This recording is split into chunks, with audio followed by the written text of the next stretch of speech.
Hey everyone, welcome back to another YouTube video. Today I want to talk to you guys about some Balance Druid stuff, getting into rotational components that I think will really help, especially if you're newer to Balance or if you just feel like you're not quite clicking with it and you want to get into some sort of top tips. These are things that I found very helpful myself as I've been learning more of it in Season 2.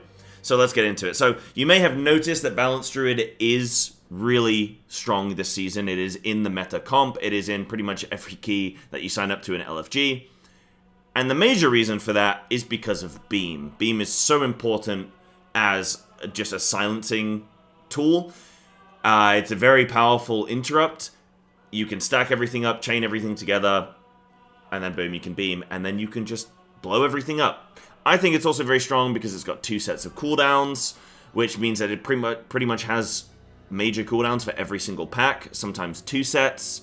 Again, on bosses, if you time things right, you can have a couple sets of cooldown windows, so it's really quite strong. It means you can also use double on use, so you can use like best in slots and an on-use trinket, which again is very effective. So Balance Druid, I think right now is very powerful. I've been playing it a lot myself in this season, and things just really started to click as I started to implement some of these key components. And hopefully today this is going to be helpful for you guys as well. So with that being said, let's jump into this now. So we are setting up for this pull here in the 17 Priory. A few key components I'm going to talk through here, but I'm just going to let this play. So I'm going to start here by double wrathing to put me into my Eclipse state, very important. I'm then going to start just Moonfire dotting everything I can. Once everything is stacked up, I'm going to do 1 Sunfire, right? Sunfire is just going to hit everything. And then I'm making sure that I don't overcap on Astral power. So as I'm dotting everything up, I'm making sure that I'm starfalling so that I don't overcap. And then once everything's dotted pretty comfortably, I'm then going to press my Incon, I'm going to press my Fury of Elune, I'm going to press my Warrior of Elune, and then I'm literally just starfalling, starfiring, starfalling, starfiring, making sure I never overcap. If you're wondering on my UI where I'm looking, top left here, this is where I'm tracking my Astral power. I just play default UI. But I'm just making sure I'm alternating between those two. And that's pretty much the gist there. So that's what I'm looking to do here with Balance. I will just keep in mind, in case, in case anybody cares, I don't currently have Best in Slots, and I'm using Signet of Priory, so I don't have my House of Cards yet, and I don't have Best in Slots Mythic. So I would do a lot more damage if I did have double on use here and stuff like that. But yeah, so that's that. Having said all that, then let's talk about some of those things. So why are some of those things important? So if I open up the talent tree here, and I just show you guys Eclipse. I just type this Eclipse in at the bottom. The whole tree just lights up. There's so many interactions with Eclipse, and it's so valuable, and I'm going to tell you why. So just the default Eclipse state is going to buff your nature and arcane damage by 15%. So as you're dotting everything up, you're doing just an extra 15%. And if there's a large AoE pack, as you're dotting everything up, you're going to be generating a lot of Astral power. Why? Because shooting stars. So every Moonfire and Sunfire is going to generate 2 Astral power whenever you're getting shooting stars, right? So the more dots that you have, the more shooting stars you're going to get, the more Astral power you're going to generate. So generating a lot of Astral power, and it means that you're going to be star falling. So you're also getting that benefit. You're also getting things like Sundered Firmament progress. So every time you enter, like every second Eclipse, you're going to call a Fury of Elune. That's important. I'll talk about later. You're also going to get things like Balance of all things, which is increasing your crit chance by 20%. And then ultimately, you're going to go into an Incon, which is going to refresh your whole Eclipse anyway. So you're going to get the benefit of a fresh Eclipse once you're ready to actually pop all your cooldowns. There's a lot of prep with Balance, and it's important that you do it. And I've definitely played Balance in the past where I've gone, I'm too lazy to dot everything. Surely I can just, 5 mobs dotted is good enough. No. Dot everything. So, those are key reasons why Eclipse is really important. You just get a bunch more damage, you're setting up for future components, and yeah, you're just generating more Astral power and stuff like that. So, very beneficial. The next big thing I want to talk about is not overcapping. So it's very important, as I mentioned, I'm alternating between Starfall and Starfire, Starfire, because I want to make sure that I'm not going to overcap. Because Starfall is so powerful. Now, there are scenarios that you can get into where Starfall is sort of like... So you can get into these scenarios where you want a Starfall, right? But you also have other things that you need to do. You need to enter into a new Eclipse. Maybe you need to, like, dot some stuff or whatever. Maybe you need to spend, you need to Fury of Elune, and you're like, I need to do all these things, but I'm going to overcap. So Starfall is dynamic, and this was something, obviously, as a Feral main, is like, it's weird for me, but I'm thinking I need to press Starfall as soon as I enter a new Eclipse to take the maximum benefit of Balance of all things. But actually, you can sort of pre-Starfall, and then you can go into a new Eclipse, and it will dynamically adjust, right? If you don't know the difference between dynamic scaling and snapshotting, dynamic scaling just means that as you, like, second by second, moment by moment, as things are dealing damage, it will take into account the buffs you have active at that moment. So, like, it will scale dynamically, right? So you can pre-Starfall, then enter an Eclipse, and you're golden. The one thing I do worry about with overcapping is, like, say when we get to a boss, where's the boss? Probably about the 10-ish minute mark. Yeah. The problem I have with, like, Star Surging with overcapping is being in a situation where maybe there's only, like, 3 seconds left on my Eclipse. I'm close to max Astral power, and I want to make sure that I'm going to enter a new Eclipse with as much Astral power as possible so I can Star Surge a lot, right? And so you end up in that situation where you're like, well, do I stand a Star Surge and prevent myself overcapping? But then when I enter a new Eclipse, I'm not gonna have enough time to recap on Astral power before I then enter a new Eclipse. So I actually just take the hit, and I will, as long as it's not going to be overcapping too much, then I will actually just hold off so that when I enter a new Eclipse in a couple seconds, I can do maximum Star Surge damage.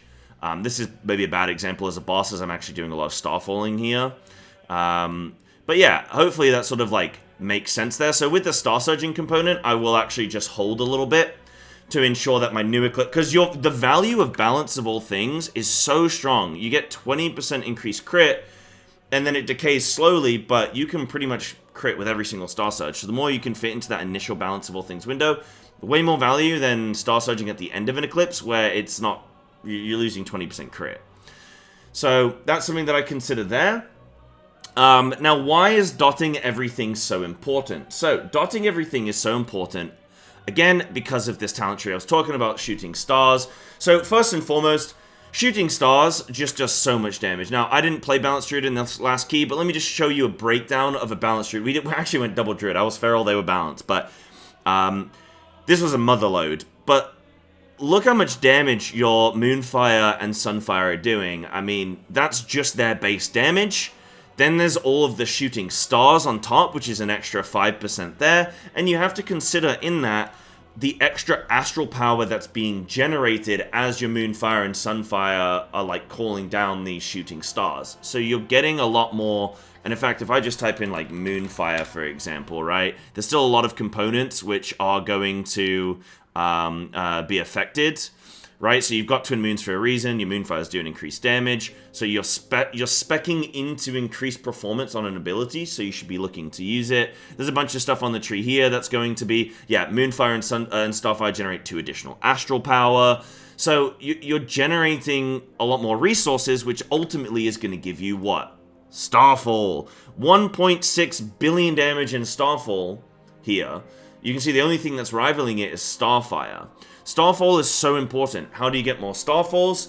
You generate more Astral power. So the more things you have dotted up, the more Starfalls you get. It's that simple. So then the next thing, yeah, so I've spoken about sort of like Starfall being dynamic. So you can sort of pre-Starfall before you enter an Eclipse, and you're okay. It will scale. The last couple things I wanted to talk about are key talent here, Sundered Firmament. Now, I mentioned this earlier, so every second Eclipse, every other Eclipse, you're going to summon a Fury of Elune. And it's at a reduced effectiveness, but it's quite strong because you have... where is it? It is... Oh, it's the Boundless Moonlight, isn't it? Yeah. So, Fury of Elune now ends with a flash of energy, blasting nearby enemies for 500k Astral power. So, this is quite strong, like, summoning these... that should be it there. Yeah, Boundless Moonlight doing like 6% damage there. So every time these Fury of Elunes, which are doing 11% overall as well, by the way, as soon as these Fury of Elunes are sort of ending, they're detonating and AoEing on everything. So Sundered Firmament is really good to sometimes even hold for. So I'll be in a position at times where my Sundered Firmament is like, I have it, and you can track it in the buffs top right. Let me see if I can actually just show you. So this maybe isn't like the cleanest example, but it'll do. So you can see I have the Sundered Firmament buff top right, which lasts a really long... You have like a minute to enter into a new Eclipse. You got a really long time. But I'm in a situation here where I'm still in my Eclipse, right? I've just entered a new Eclipse. Everything's close to dying. So I'm gonna, for at least 8 seconds, this Sundered Firmament isn't gonna get used up, right? But then when we get to the point where I want to enter a new Eclipse, everything's pretty much dead. Now we're going to go into the boss after this, and... if I can have an extra bit of damage here, then hey, why not? Because we're also going to pull some adds in as well. So I'm in a situation, I've got 2 seconds left on my Eclipse. I can technically, let's imagine these mobs had a couple percent more health. Let's say they had 10% HP each, and I could feasibly enter into a new Eclipse here. I actually wouldn't want to, and you can see I'm even prepping not to enter this new Eclipse. I'm casting a Starfire, not Wrath. So I'm even opting to not enter into a new Eclipse, but still generate some Astral power. Because I don't want to summon a Firmament, and then it just immediately be wasted because all the mobs are dead. So then when we go into this new pack here, I can enter into a new Eclipse, and I do technically make a little bit of a mistake, because these mobs are going to get pulled in, and I end up wrathing over on the mobs over here in the distance, so my Fury of Elune actually ends up over here. So that is a mistake, right? I would ideally have done this on the boss, and then I would have had this Elune on the boss, and then it would have exploded, and that would have been great. But, it's by the by. You can see the point I'm getting at here. Like, if you... some key things, like moving pack to pack with balance, some key components can be actually checking, right, do I want to send this Fury of Elune right now or not? Because we're about to enter a new pack, and this pack we're on only has like 2 mobs at 10% HP. There's no point me summoning a Fury of Elune here. Let's go into the new pack with, let's say, a Sundered Firmament, a Fury of Elune, and a Warrior of Elune, and you can do some big damage pretty quickly just being in that kind of scenario. So knowing when to send those cooldowns or when to maybe hold off just a smidge can be very important to note. And I think that's very key. Another thing to think about with like Warrior of Elune, your cooldown, right, is it lasts, it's a 45-second CD, so you can get 2 Warriors of Elune per Incon, right, because Incon's 130. So you want to use Warrior of Elune like on CD. You have a small window of leeway, because technically Incon is, you have 2 stacks, so as long as you're not going to cap at 2 stacks of Incon, then you can technically hold off on your Warrior of Elune. But you want to kind of send Warrior of Elune ASAP. You actually have 30 seconds, so if I show you, if I press Warrior of Elune, I have 25 seconds now before I actually need to use these Warriors of Elune. So I could be like 3 seconds remaining on my Eclipse state. I want to get Warrior of Elune on cooldown, but I'm not going to Starfire, because I'm going to do like some Wraths or something. So I can pre-Warrior of Elune, do a couple Wraths, then I can start Starfiring, and it just puts my Warrior of Elune on CD just that little smidge earlier. But yeah, those are a couple things there. So those are like the last couple things I want to talk about. The Sundered Firmament, the Warrior of Elune sort of optimization. In general, as long as you're entering into your Eclipse, dotting everything up, not overcapping, and just making sure you're starfalling as much as possible, and you're sending cooldowns as much as you can, really, then you're good. That's 90% of the battle with Balance Druid. And the other key thing, the reason you're there in a lot of groups, is specifically for this Solar Beam combo, right? You send that Solar Beam, everything gets interrupted, you time the key, congratulations, you're welcome. But those are my top tips. Hopefully this has been a helpful video. Thanks very much for watching, guys. I gotta get out of here. See you in the next one. Whoa!